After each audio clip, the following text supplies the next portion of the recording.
Hello and welcome back to my channel. I thought today, because it's been so long since I've actually recorded a video because so many things in my life has been going just off the rails. Not in a bad way, but like I've just been real busy with shit.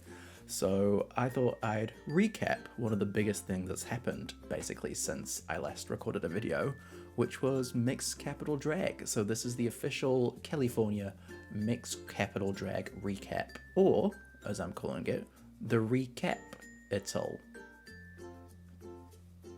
So for those of you who don't know, Mixed Capital Drag is a massive pageant here in Wellington, New Zealand. It's the longest running drag pageant, I think, in all of New Zealand, which is insane. And I had already won it in 2018, but I decided to re-enter again this year because I figured, why the hell not? And yeah, it was really interesting because I was competing with a whole new generation of drag performers who were like their skill levels were just through the roof, which was really exciting but hella nerve-wracking because I felt like I already had a lot to prove being a former Mixed Capital, but like getting to perform alongside this new generation just really pushed me to a whole new level of creativity, which was fucking dope. It was so cool, but like my bank account is happy that the show's over. So how about we just get into the breakdown of the night? I'm only going to focus on myself because it's my video, it's my vlog, you're on my channel. If anyone else wants to do a recap of Mixed Capital, they can do it themselves. But yeah, so let's get right into the ReCap-ital. Okay, so as it's been for the past like 4 years or so, the first round is the iconic song round, which means we get to perform a song that's iconic to us. I chose Crazy in Love because Beyonce is my everything. Beyonce, if like I could go to that school in America that teaches Beyonce as a subject, I'd go there. But basically, Beyonce, yeah, Crazy in Love turned 20 this year, and I wanted to pay homage to, honestly, one of the greatest songs that was ever created. Anytime that song comes into a club, if that club ain't dancing, you need to get out of that club because we know what's in the waters there. So I didn't just go out there and perform Crazy in Love by itself. Basically, what I did is I performed 5 different versions of Crazy in Love, all mixed into one. So I started off with the 50 Shades of Grey version, which is like the slower down version. Then I went into 4 different live performances of hers, starting with the MTV 2003 performance, which was iconic. So MTV VMA's 2003 performance, which was absolutely iconic. That was maybe the second time she performed it. I think the first time she ever performed Crazy in Love was on Saturday Night Live. Then I also performed the version of her on the Beyonce Experience tour, the I Am tour, and then also her homecoming performance at Coachella, because that song has like stood the test of time, and it's like Beyonce, the song evolves across generations. Like every time it's been different, every time she's added something new, but it's always remained a classic.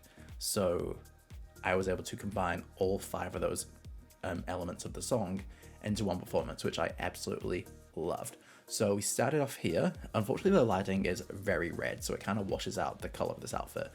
But this outfit is basically like gold and red. It's kind of like a kimono, and it just had this really beautiful flowy fabric. We had wind machines going at the time, so my outfit was flowing, which was just absolutely gorgeous.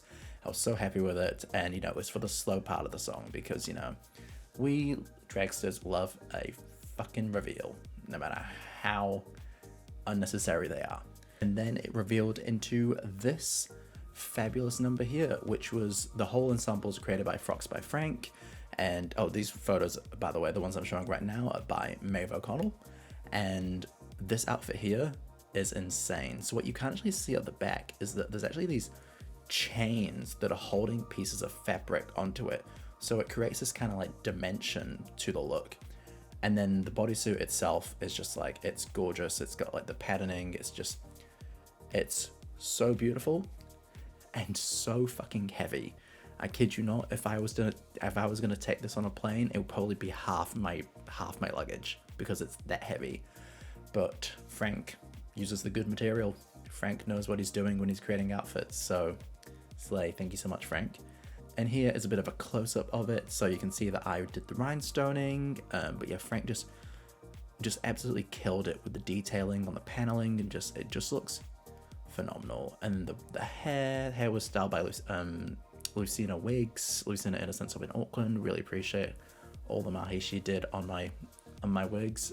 And yeah, this photo is done by Kaya DeRose, or Kaya Creates, or Veronica Hart, or Pick and Mix, or Cordelia Confection, or Katy Perry, or whatever the fuck you want to call her, but it was done by Kaya. And if you're wondering why the bodysuit looks like this, it's because the color scheme was actually taken. Well, I wanted to resemble the color scheme from the 2003 VMAs performance, but I didn't want to do the same outfit because, one, I don't like copying this exact same outfit, but second of all, like, it didn't really feel capital enough. Like, I think for the 2000s it would have been great, but if I came out in this outfit, I'll put the picture of Beyonce's outfit here. If I came out on this on the Capitol stage, I don't think I would have done nearly as well as I did. So that's the reason. All right, next up we have the evening wear round, which is basically a round where we have to wear a glamorous outfit that we'd wear if we were hosting like a charity gig, a ball, something, something extravagant, something that's beyond just hosting a gig at your local bar. So I'm wearing a mint green dress. I decided to go mint green because, like, I've never worn that color before. I've never worn a mint green dress before because it's just never really been in my color scheme. I'm always wearing like pinks and purples and reds and blacks. So I figured, you know what, I'm going to be a bit different, because if I came out here in another pink tulle dress that everyone's already seen before, then what's the point? So this dress was actually off AliExpress. Believe it or not, it's pretty decent quality for AliExpress. I love tulle dresses, and I will stand by that till the day I die. But it's really hard to find like tulle dress makers other than like AliExpress and stuff. Like, there's a couple of tulle dress stores in like America, I'm pretty sure, that some people order their dresses from, but nothing that really matched the vision that I had. And it's just real easy to go on AliExpress and just find what I'm looking for, and I'm like, I'll take a risk. And if it didn't work out, I had other dresses I could have worn, but I'm happy this one worked out. I rhinestoned it as well, just, add a bit of floof to it, add a bit of dimension and fun. And then I even glued on a fucking set of nails just for this round, because I was dedicated. And also the hair, again, by Lucina, Lucina Innocence, Lucina Wigs. I hugely appreciate it because the wig was glamorous. It was actually the wig I wore for the heats, but Lucina actually styled it up. And here's another photo as well of the look. Oh, glam. We put a little belt on it too, just to add a bit of shine. Also, give like some sort of shape, because those tall dresses can be real poofy. Like, whatever. I think it's like, I also didn't realize how close I am to the color of the wall. Like, I'm always going like camo. Also, God, look at how fucking dirty that wall is. Jesus. That was about $20,000 on that stage, and that wall looks like we're doing it in a fucking car park or an alleyway. Paint your walls, Ivy, paint your walls. Okay, the final round was the Who You Are round, which basically you just had to perform a performance that showcased who you are as a drag performer. Who is California? Who is whoever it was on stage? I put in so much work into this performance. I maybe went through 50, 60 different ideas, and I finally landed on this one, and I was so happy with the results. So basically, it started out with the vision that I wanted to basically come out from like behind this mural, because I've already done like a music video entrance before where I've walked down the stairs. I've already done like, I've done a lot of different shit, but this I've never done. I've never had like a backdrop, a setting, or anything like that. So I figured that I wanted to be behind a backdrop, and then initially it was gonna open up, and then I was just gonna walk out of it. But logistically that proved way too hard. I just didn't have the skills or the tools or the time or the money to make that work. And also it would have been really hard to pack down. So instead we just went with this massive PVC banner that I got from, I printed a big picture. I designed the banner myself. I messaged a couple of the Mixed Capital Drag secretly to get their pictures, but otherwise I just found them online. And then I put them in the frames. So basically it's up, The people you see in the photo are 6 of the Mixed Capital Drag. So this is the Mixed Capital Drag Wall of Fame, basically. So you've got, we'll go bottom left, right, left, yeah. So it's Steffi Onassis, Harley Lux, myself, Willie Speckintosh, Amy Thurs, and then Bunny Holiday up on the top. Fun fact, Bunny did not have her crowning photo out yet, so I just photoshopped that. I literally just took one of her photos that Bunny has, and I just put like a Playboy background on it. And then, funnily enough, Bunny did a Playboy Bunny shoot. So, I mean, it wasn't hard to predict, so thanks, Bunny. Thanks, Bunny, for being reliable.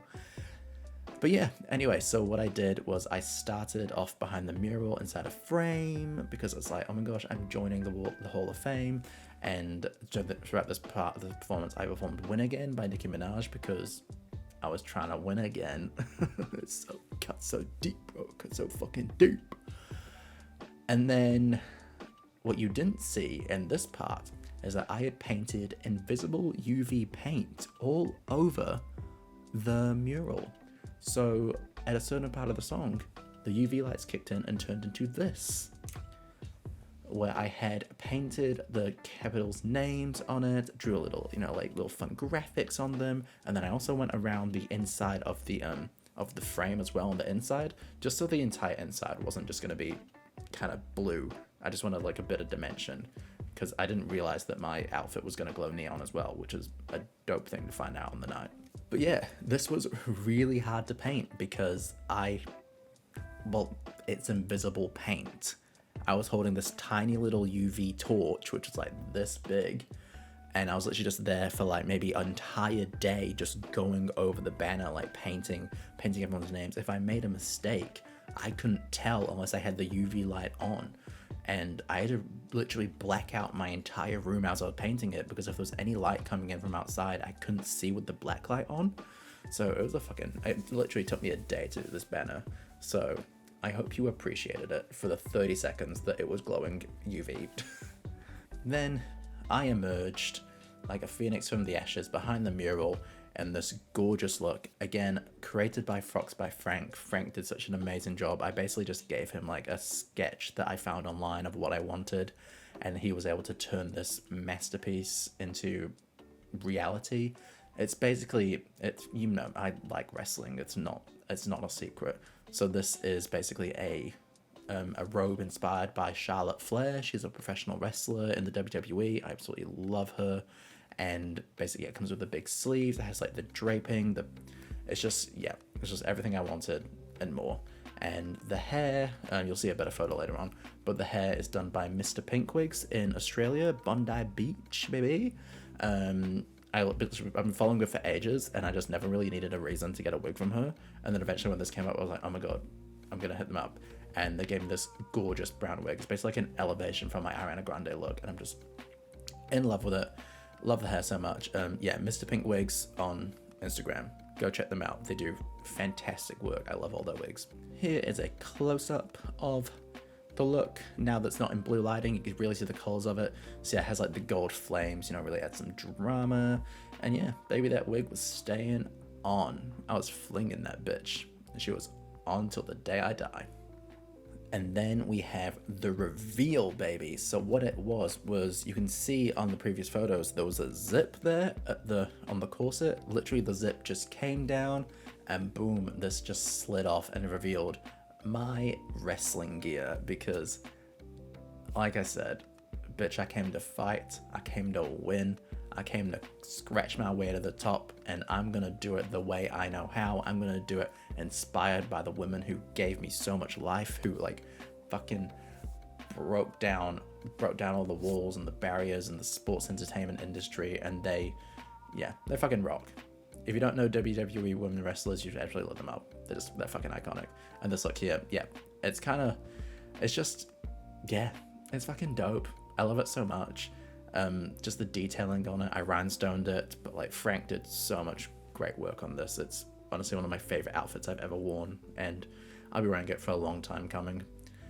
Last picture of the Who You Are around me, give him a little speech. Oh, even the microphone matches my outfit, how slay.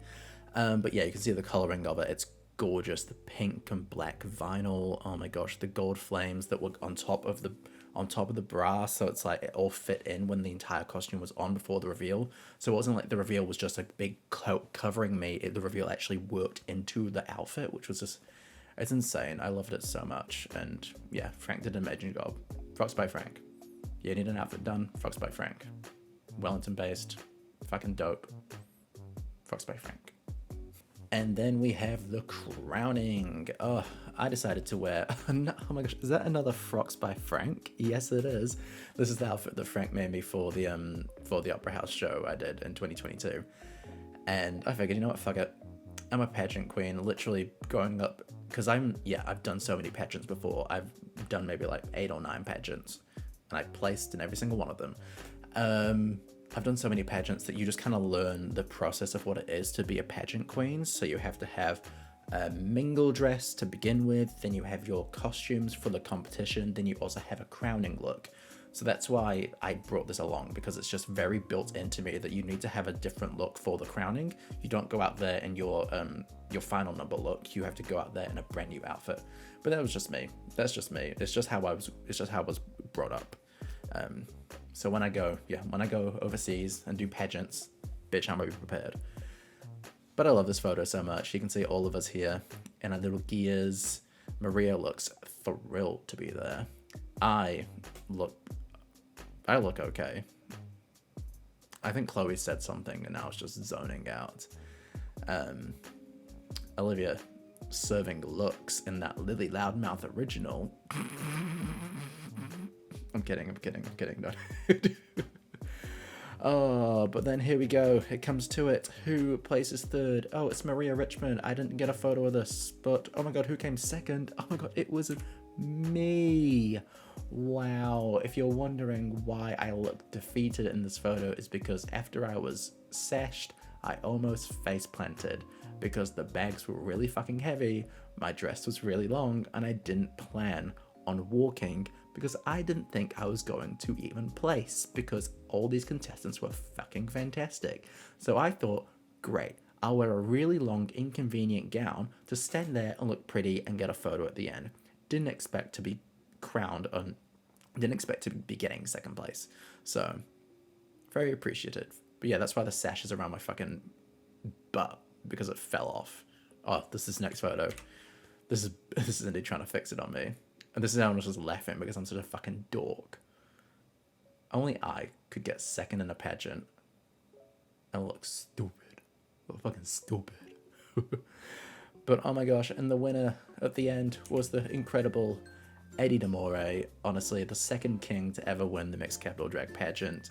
And fuck, so well deserved. Literally the entire time backstage, we were all just like, Eddie's got this. Eddie put in so much work, so much effort, and Eddie's just one of the kindest, the most nicest, the sweetest people you'll ever meet in and out of drag. Like, they just carry this aura, this energy that's just unmatched, and it's just like, you know you can trust them, which is, I think, also why they deserve to win, because we know we can trust Eddie with the Wellington drag scene. We can trust Eddie with all the hard work he's going to put into it and how he's going to take this scene into a whole new level of dope, coolness, dopeness. I don't know.